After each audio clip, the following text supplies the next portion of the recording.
In this lecture, we will trace the contours of the development of Christian theology since the Enlightenment period. Medieval theologians used reason to acquire knowledge and to construct their arguments. Nevertheless, the starting point was faith. We must start by believing, noted Thomas Aquinas. However, doubt began to be increasingly entertained in theological discussions from the 17th to 18th Enlightenment period. The Enlightenment was the age of triumph of science and philosophy in Europe. It is also known as the Age of Reason and was characterized by the advocacy of rationality as the sole criterion for establishing an authoritative system of knowledge. Living in this context, many Christian theologians and philosophers of the time attempted to rationalize their Christian faith. English philosopher John Locke argued that Christian beliefs were rational and thus can withstand the critical examination of reason. For instance, the existence of God, he argued, can be shown by human experience.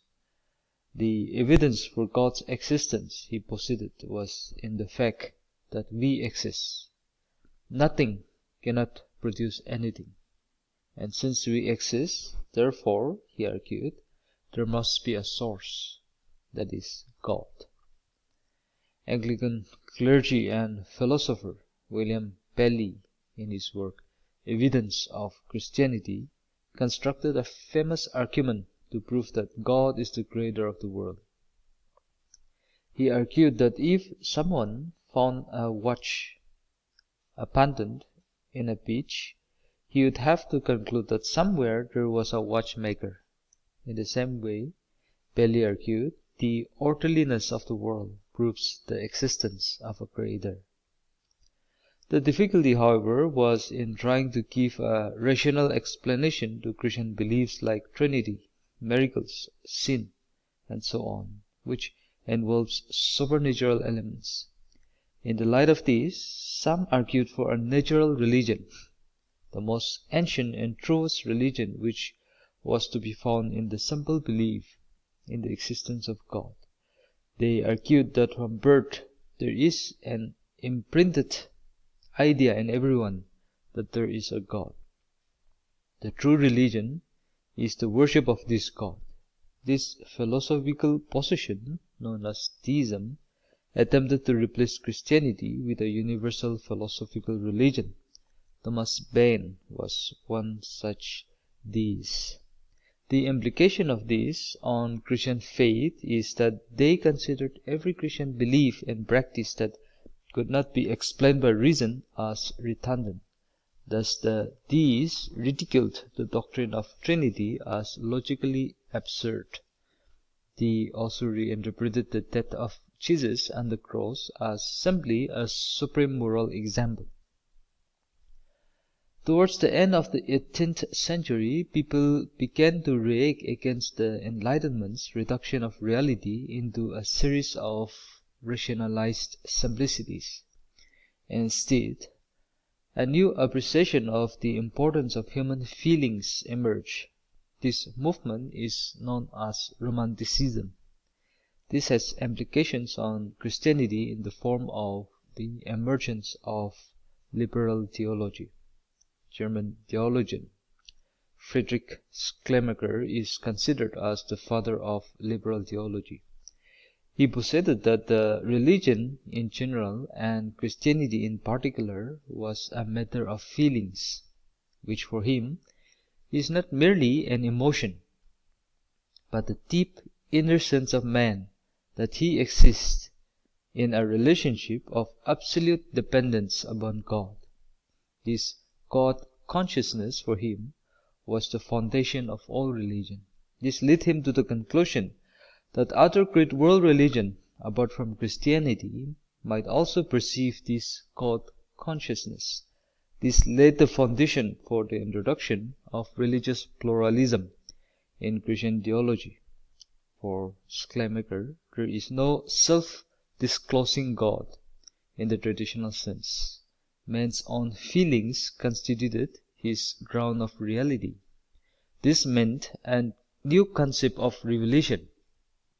It became the religious experience of each individual as opposed to the traditional Christian belief in God's self-revelation in the Scripture. The denial of the absolute authority of the Bible laid the foundation for the development of biblical criticism. The impulse was to stand back from the Bible and scrutinize it as any other work of literature. The result was the questioning of the apostolic origin of all the books of the New Testament. Ultimately, the historicity of Jesus' narrative in the New Testament was put in the dock. In his The Quiz of the Historical Jesus, Albert Schweitzer wrote that Jesus was a man who mistakenly believed that the end of the world was coming immediately, and he had gone on to offer up his life in Jerusalem. His career had therefore been built around a mystic.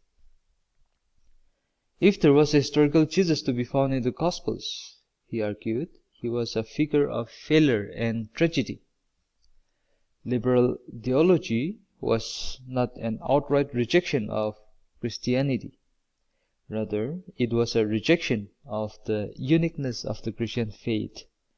In proposing that other world religions may also possess the truth, it strikes at the very foundation of Christianity, its claim as the only way.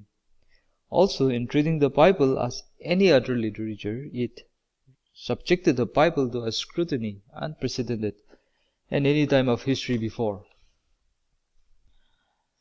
The Catholic Church reaction to liberal theology, particularly its biblical criticism, was outright rejection and condemnation. This was clearly represented in the papal encyclical issued by Pope Leo XIII. It condemned the use of biblical criticism in an uncompromising manner, calling it a detestable practice for denying the divine inspiration of the Bible. Similar reaction was found on the Protestant side. During 1909 to 15, a series of tracts were published in the United States under the title The Fundamentals. These tracts were written in response to liberal biblical scholarship and vigorously defended the inerrancy of the Bible. He proposed the need of the Church to be brought back to the fundamental Christian beliefs. Therefore, in their writings and teachings, they vigorously defended the basic tenets of biblical orthodoxy, such as the creation in 6 days, the virgin birth, the physical resurrection, and bodily return of Christ, as literally true. It was from these tracts that the word fundamentalist was derived, and used to refer to those Protestants who, among others, held a rigid biblical literalist view. However, by the mid-20th century, many began to question the knee-jerk reaction against biblical criticism methodology. Among the Catholics, this change of attitude was clearly captured in the papal encyclical issued by Pope Pius XII, in which he recognized the important contribution of critical biblical scholarship in enabling a fuller and more authoritative understanding of the text of the Scripture. Among the Protestants, the change of attitude was well represented in the theological movement known as New Orthodoxy. In regards to the Bible, unlike the fundamentalists, the New Orthodox rejected the rigid biblical literalism and held a view that the Bible contains parts that are not to be taken literally. On the other hand, unlike the liberals, they affirmed a deep commitment to the understanding of the Bible as God's self-revelation. Another Protestant movement that attempted to tread a middle path as opposed to both the liberals and fundamentalists were the New Evangelicals. Often simply called evangelicals, they stressed the authority of the divine revelation disclosed in the Bible, and that its culmination will occur in Jesus Christ. However, they were willing to use the modern biblical criticism methodology in their translation and interpretation of the Scripture. The role of faith, reason, and feeling in relation to the Bible and its interpretation has been debated vigorously among scholars. Emphasis or discarding of one or the other often defined one's attitude towards the authority of the Bible, and subsequently the direction in which their interpretation of the Bible goes.